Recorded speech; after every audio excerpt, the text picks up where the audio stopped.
Class 12 subject physics का आज का टॉपिक है बेटा सतत आवेश वितरण के कारण विद्युत क्षेत्र। क्या होता है सतत आवेश वितरण हमारा? इससे पहले हमने पढ़ा था कि सतत आवेश वितरण क्या होता है।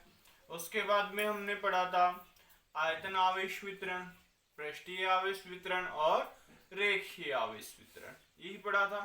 इन्हीं तीनों की सहायता से हम क्या करेंगे, सतत आवेश वितरण के कारण विद्युत क्षेत्र को फाइंड आउट करेंगे। क्लियर? तो क्या होता है बेटा सतत आवेश वितरण के कारण विद्युत क्षेत्र? जब बहुत सारे आवेश क्या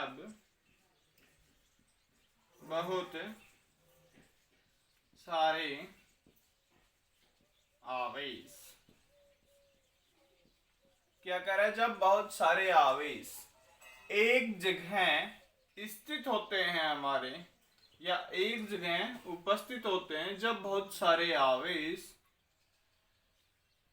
एक जगह उपस्थित हो तो इस प्रकार के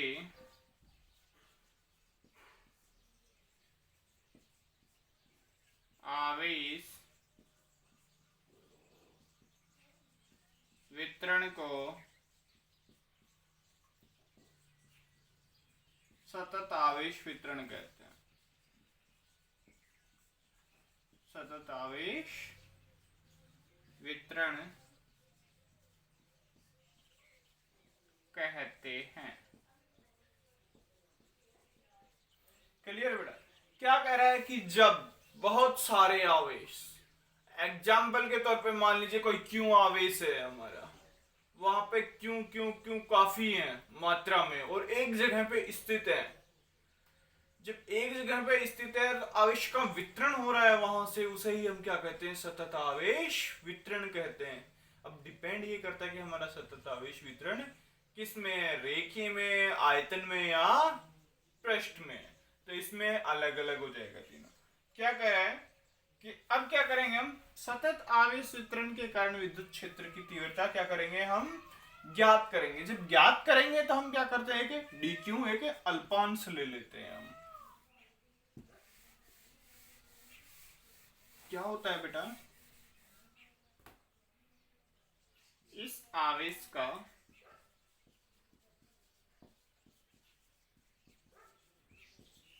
एक अल्पांश dq लेते हैं। अल्पांश का मतलब क्या है कि अलग प्लस में अंश, बहुत ही छोटा टुकड़ा लेते हैं हम, जो हमारे क्या है आवेश का। तो क्या कह रहा है, यह अल्पांश हमारा, यह अल्पांश अभी मैंने बताया था बेटा रेखीय, पृष्ठीय और आयतन भी हो सकता है हमारा। क्या कह रहे हैं हम कि यह रेखीय, पृष्ठीय या आयतन संदर्भ आवेश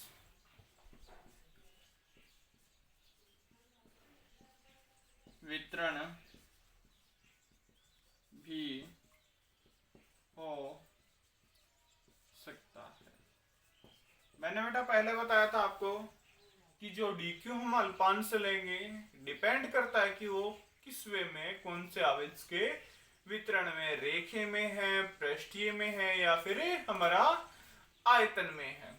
क्लियर? यहां तक हमने क्या किया, dq एक अल्पांश लिया। जब हमने dq एक अल्पांश लिया है तो अब आगे क्या करेंगे हम उस पे, फिर क्या कह रहा है कि हमारा आवेश अल्पांश, आवेश अल्पांश dq के कारण बिंदु P पर जो कि आर दूरी पर स्थित है।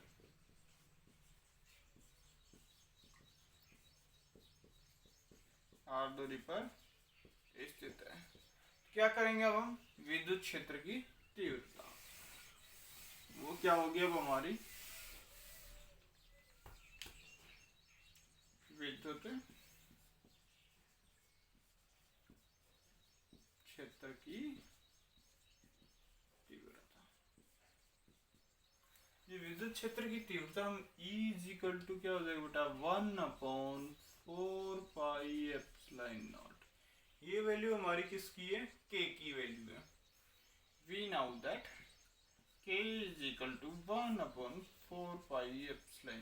एप्सिलॉन 0 है हमारी यहाँ पे निर्वात की विद्युतशीलता। देन क्यों था यहाँ पे? तो यहाँ पे हमने अल्पांश क्या लिया था? dq अपॉन r का स्क्वायर r कैप एकांक सदिश। तो ये हम जानते हैं बेटा क्या होता है। ये क्या करेंगे हम, जब dq का निकाल रहे हैं तो ये भी क्या हो जाएगा हमारा डेल q, ये इसको हम d भी लिख सकते हैं। क्लियर? तो ये तो क्या हो जाएगा हमारा विद्युत क्षेत्र की तीव्रता का हमने पहले ही फॉर्मूला क्या किया था, हमने फाइंड आउट किया था। जब हमने फॉर्मूला इसको फाइंड आउट किया है तो क्या कह रहा है, अब क्या करेंगे हम, देखो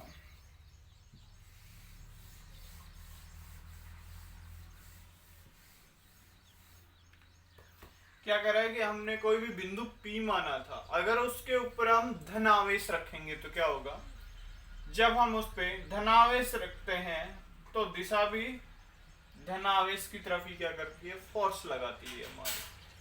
देखो इसकी दिशा जब बिंदु P पर एक धन परीक्षण आवेश रखा जाता है तो जिस दिशा में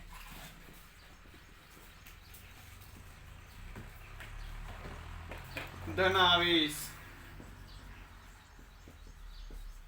रखा है बल उसी दिशा में लगता है।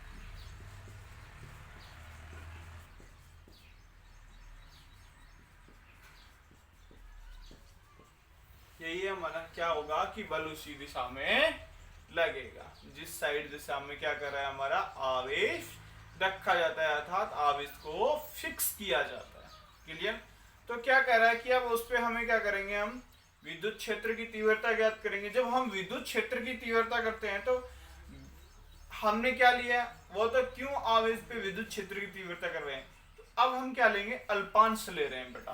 अल्पांश मैंने अभी आपको बताया था, जैसे क्यों था पहले उसकी जगह हमने क्या किया, फॉर्मूले में डी क्यू पुट किया है। तो डी क्यू पुट किया है तो यहाँ पे क्या करेंगे कि हम अल्पांशों के कारण विद्युत क्षेत्र का क्या करेंगे, सदिशों का योग करेंगे। अतः सतत आवेश के कारण बिंदु P पर कुल विद्युत क्षेत्र कैसे ज्ञात करें। और इसका क्या होता है कि जब हम अल्पांशों का सॉल्यूशन करते हैं तो क्या होता है कि इसमें समाकलन किया जाता है विद्युत क्षेत्र की तीव्रता को फाइंड आउट करने के लिए। तो क्या होगा बेटा, देखो E is equal to 1/4πε0, ये था हमारा। अब क्या हो जाएगा, लिमिट हम क्या ले रहे हैं कि डाई क्यू, इसको लिख देता हूं मैं डायल क्यू देन 0, कि डायल क्यू की वैल्यू क्या मान रहे हैं हम, 0 मान रहे हैं। आगे क्या था हमारा, समेशन डी क्यू आई, सॉरी क्या हो जाएगा, यहाँ पे पहले क्यों था तो यहाँ पे क्या हो जाएगा, d q i upon r square i, और आर आई की कैप, ये बन रहा है हमारा। क्लियर? अब क्या करेंगे इसमें, ये हमारा बन गया। क्लियर? तो इसमें अब हम इस साइन को हटा के क्या आ जाएगा, E is equal to 1/4 pi epsilon 0, यहाँ पे इंटीग्रेशन का साइन लग जाएगा, dq अपॉन में r का स्क्वायर और देन r की कैप। यहाँ पे कोई भी वैल्यू होगी, यहाँ होगी हमारी लोअर लिमिट और यहाँ होगी हमारी अपर लिमिट। तो हम कोई भी अगर फाइंड आउट करते हैं, इंटीग्रेशन करते हैं, तो जब हम इस बॉक्स को ओपन करेंगे तो सबसे पहले इसका फॉर्मूला क्या होता है बेटा, कि अपर लिमिट माइनस में लोअर लिमिट, मतलब उच्च सीमा माइनस में निम्न सीमा होता है। तो यहां तक मेरे हिसाब से बेटा आपको क्लियर हो जाएगा। अब क्या कह रहा है कि हमारे कुछ स्पेशल केसेस आते हैं। अब स्पेशल केसेस में क्या होगा, सिंपल सी बात है कि कभी आवेश रेखीय में हो, कभी पृष्ठीय में हो और कभी आयतन में हो। तो उनमें क्या क्या होगा देखो,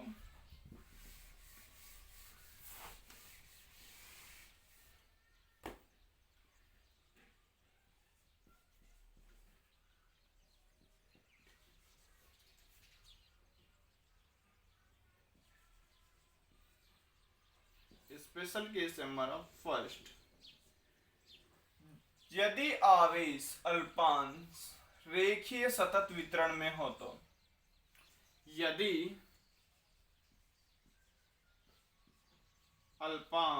यदि आवेश अल्पांश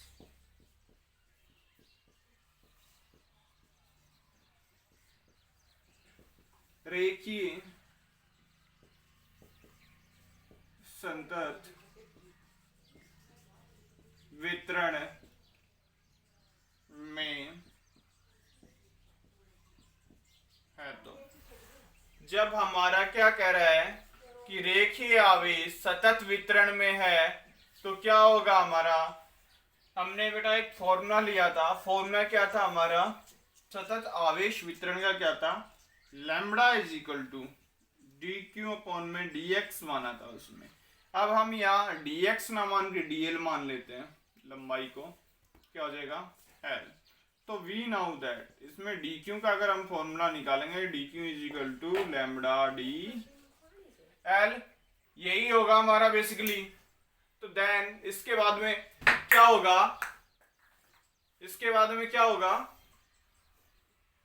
कि जब हमने यहाँ पे लैम्बडा की तो वैल्यू निकाली, अब क्या करेंगे, इसको जो हमारे विद्युत क्षेत्र की तीव्रता का जो फॉर्मूला है उसमें क्या कर देंगे, वैल्यू को पुट करेंगे। तो क्या हो जाएगा, विद्युत क्षेत्र की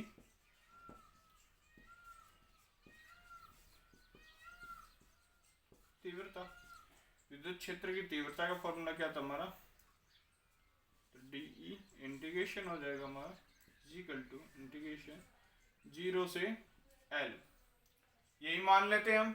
इसके बाद में क्या हो जाएगा हमारा 1/4 पाई एप्सिलॉन 0। अब क्या करेंगे हम, यहाँ पे क्यों था, डी क्यों था, तो डी क्यू वैल्यू क्या आ जाएगी हमारा lambda d l upon r square, ये हो जाएगी हमारी बेसिकली। अब क्या हो जाएगा, इसमें जो कांस्टेंट वैल्यू है वो इस साइड में आ जाएगी। कांस्टेंट वैल्यू हमारी कौन कौन सी है बेटा, वो बताते हैं। देन इसके बाद में क्या होगा हमारा,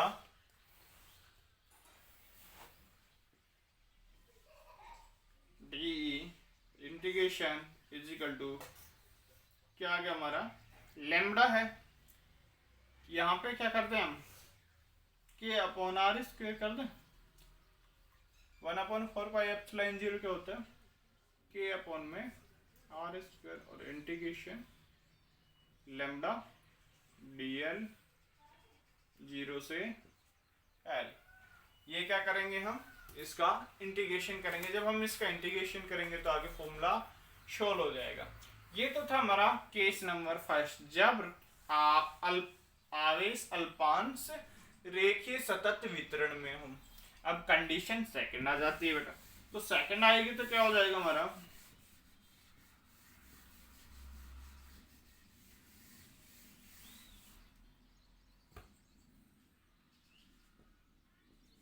यदि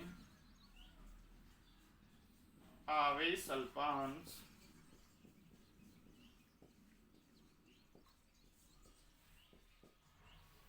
पृष्ठीय आवेश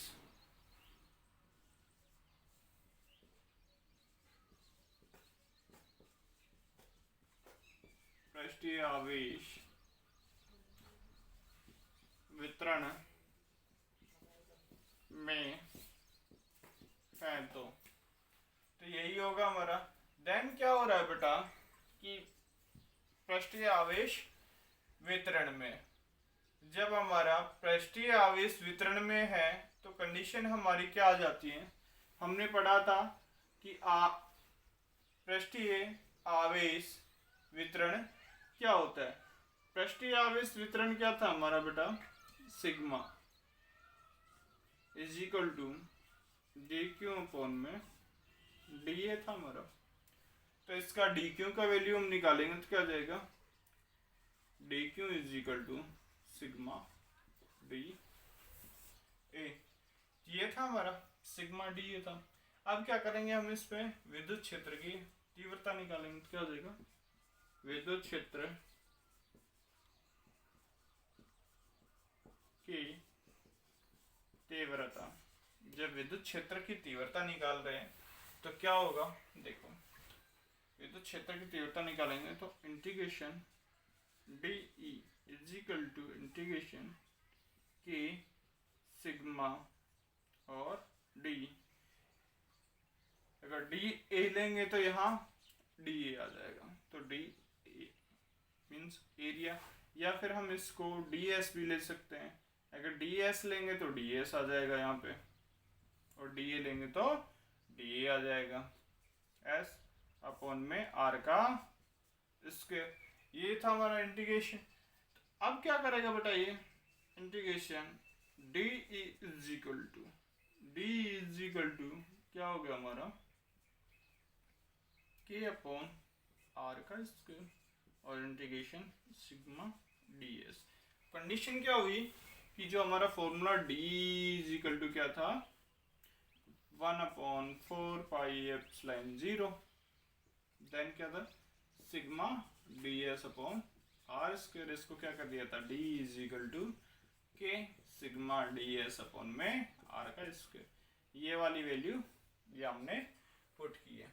तो इससे क्या होगा हमारा कि यदि आवेश अल्पांश हमारा पृष्ठीय आवेश वितरण में हो तो इस तरीके से हम क्या करेंगे, इसकी वैल्यू को फाइंड आउट करेंगे। देन बेटा अब क्या आ रहा है, थर्ड आ रहा है हमारा, यदि आवेश अल्पांश आयतन आवेश वितरण में है तो। थर्ड आयतन, तो आयतन आवेश वितरण के बारे में बेटा पढ़ा था। आयतन आवेश वितरण इज इक्वल टू क्या होता था, rho is equal to D Q upon में क्या था, डी वी। वी का क्या था हमारा, वॉल्यूम। वॉल्यूम मीन्स आयतन। तो we now that d q की वैल्यू निकालेंगे तो क्या हो जाएगा, क्रॉस मल्टीप्लिकेशन रो डी वी। अब क्या करेंगे, विद्युत क्षेत्र की तीव्रता, तो विद्युत क्षेत्र की तीव्रता निकालेंगे तो क्या हो जाएगा, हमारा जो फॉर्मूला था बेटा, तो डी इज इक्वल टू के, आगे क्या था डी क्यू, डी क्यू की जगह क्या जाएगा, रो डी वी अपॉन में आर का स्क्वायर। यही होगा। अब क्या करेंगे बेटा, इसका इंटीग्रेशन कर देते हैं। जब अब हम इसका इंटीग्रेशन करेंगे तो क्या हो जाएगा हमारा, जब इंटीग्रेशन कर रहे हैं तो देखो डी ई का इंटीग्रेशन, देन इंटीग्रेशन के रो डी वी अपॉन में आर का स्क्वायर। तो जब हम इसका निकालेंगे क्या हो जाएगा, देखो